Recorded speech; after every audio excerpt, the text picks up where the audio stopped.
Welcome to this tutorial on how to roll options in interactive brokers. Rolling options can be a useful strategy for managing your options positions, whether you're looking to extend the expiration date or adjust the strike price. In this video, we will guide you through the steps involved in this process. First, log into your interactive brokers account and navigate to the options section. Here, you will find a list of your current options positions. Identify the option you wish to roll and take note of its details such as the expiration date and strike price.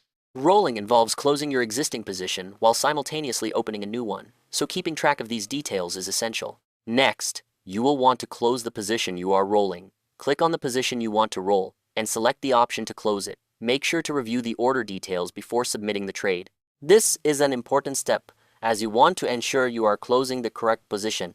Once it is closed, you can proceed to open the new option position. To open the new position, select the options chain for the underlying asset. Choose the new expiration date and strike price that align with your strategy. Once you have made your selections, enter the necessary order details and submit the trade. Congratulations, you have successfully rolled your options in interactive brokers. Be sure to monitor your new position, and happy trading!